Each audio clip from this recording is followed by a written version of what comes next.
ಸ್ನೇಹಿತರೆ, ಇದಕ್ಕೆ ಬೇಕಾಗಿರೋದು ಇದು ಹಾಗಲಕಾಯಿನ ನಾನು ಕಟ್ ಮಾಡಿ ಉಪ್ಪಲ್ಲಿ ನೆನೆ ಹಾಕಿ ಇದನ್ನು ಚೆನ್ನಾಗಿ ತೊಳೆದಿಟ್ಕೊಂಡಿದ್ದೀನಿ. ಹಾಗೆ ಸಾಸಿವೆ, ಕಾಯಿ ತುರಿ, ಸಾಂಬಾರು ಸೊಪ್ಪು, ಈರುಳ್ಳಿ ಹಾಗೂ ಅಚ್ಚ ಖಾರದ ಪುಡಿ, ಧನಿಯಾ ಪುಡಿ ಮತ್ತು ಅರಿಶಿನ ಪುಡಿ, ಟೊಮೆಟೊ ಪ್ಯೂರಿ, ಶುಂಠಿ ಬೆಳ್ಳುಳ್ಳಿ ಪೇಸ್ಟ್ ಮತ್ತು ನೀರು. ಮಾಡೋಣ ನೋಡಿ. ನಾನು ಪಾತ್ರೆ ಇಟ್ಟಿದ್ದೀನಿ. ಇದಕ್ಕೆ ಸ್ವಲ್ಪ ನಾನು ಎಣ್ಣೆನ ಹಾಕ್ತೀನಿ. ನಿಮಗೆ ಗೊತ್ತಿದ್ದಾಗೆ ಎಣ್ಣೆ ನಾನೇ ಮಿಲ್ಲಲ್ಲಿ ಮಾಡಿಸ್ಕೊಂಡಿರೋದು. ಇದಕ್ಕೆ ನಾನು ಸ್ವಲ್ಪ ಸಾಸಿವೆನ ಹಾಕೋಣ. ನನ್ನ ಸ್ನೇಹಿತರೆ, ಈಗ ನಾನು ಸಾಸಿವೆ ಹಾಕಿದ್ದೀನಿ. ಇದರಲ್ಲಿ ಇದಕ್ಕೆ ಸ್ವಲ್ಪ ಈರುಳ್ಳಿ ಮತ್ತು ಕರಿಬೇವಿನ ಸೊಪ್ಪನ್ನು ಹಾಕೋಣ.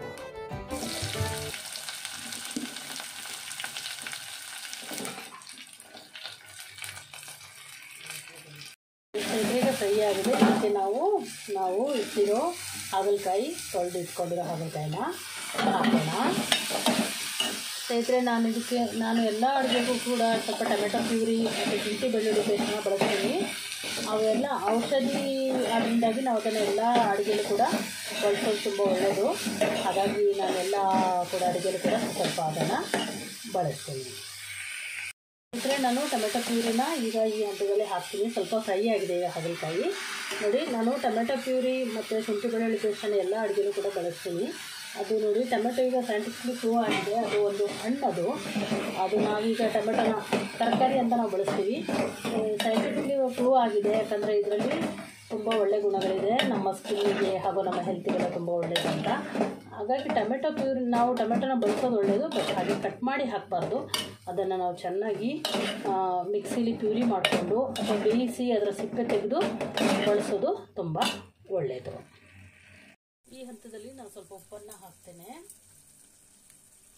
ಮತ್ತು ಇದಕ್ಕೆ ಖಾರ ಪುಡಿ, ಅರಿಶಿನ ಪುಡಿ ಮತ್ತು ಧನಿಯಾ ಪೌಡರ್ನ ಹಾಕ್ತೇನೆ. ನಾವು ಸ್ವಲ್ಪ ನೀರನ್ನು ಹಾಕೋಣ. ಇದಕ್ಕೆ ನೀರನ್ನು ಸೇರಿಸಿ ಸ್ವಲ್ಪ ಸಾಂಬಾರು ಸೊಪ್ಪು, ಆಮೇಲೆ ಸ್ವಲ್ಪ ಕಾಯಿ ತುರಿ ಹಾಕೋಣ. ಕಾಯಿ ತುರಿ ನಾವು ಈ ಹಂತದಲ್ಲಿ ಹಾಕಬೇಕು. ಯಾಕಂದರೆ ಅದು ಬೇಯುವಾಗ ಹಾಕಿದ್ರೇ ತುಂಬ ಒಳ್ಳೆಯದು. ಹಾಗಾಗಿ ಅದನ್ನು ಹಾಕ್ತಾಯಿದ್ದೇನೆ. ಮತ್ತು ನಾವು ಸ್ವಲ್ಪ ಹುಳಿಯನ್ನು ಕೂಡ ಇದ್ರ ಜೊತೆಗೆ ಹಾಕೋಣ. ನೀವು ಹುಳಿ ಯಾವ್ದು ಬೇಕಾದ್ರೂ ಬಳಸ್ಕೊಳ್ಳಿ ಸ್ನೇಹಿತರೆ. ನಾನು ಸ್ವಲ್ಪ ಮನೇಲಿ ಲಿಂಬೆಹಣ್ಣು ಇರೋದ್ರಿಂದಾಗಿ ನಾನು ಲಿಂಬೆಹಣ್ಣನ್ನ ಬಳಸ್ಕೊಂಡಿದ್ದೀನಿ. ಸ್ನೇಹಿತರೆ, ಈ ಹಂತದಲ್ಲಿ ನಾನು ಸ್ವಲ್ಪ ಆರ್ಗ್ಯಾನಿಕ್ ಬೆಲ್ಲನ ಬಳಸ್ತಿದ್ದೀನಿ. ಬೇಕು ಅಂದ್ರೆ ಬಳಸ್ಕೋಬೋದು, ಇಲ್ಲಾಂದರೆ ಅವಶ್ಯಕತೆ ಇರಲ್ಲ. ಬಟ್ ಸ್ವಲ್ಪ ಟೇಸ್ಟನ್ನು ಹೆಚ್ಚು ಮಾಡಲಿಕ್ಕಾಗಿ ನಾನು ಅದನ್ನು ಸ್ವಲ್ಪ ಬೆಲ್ಲವನ್ನು ಹಾಕ್ಕೊಂಡಿದ್ದೀನಿ. ಆಗಿದೆ ಹಾಗಲಕಾಯಿ ಗೊಜ್ಜು ಜೊತೆ ಅನ್ನ ತುಂಬ ಚೆನ್ನಾಗಿ ಬಂದಿದೆ. ನೀವು ಕೂಡ ಮಾಡಿ.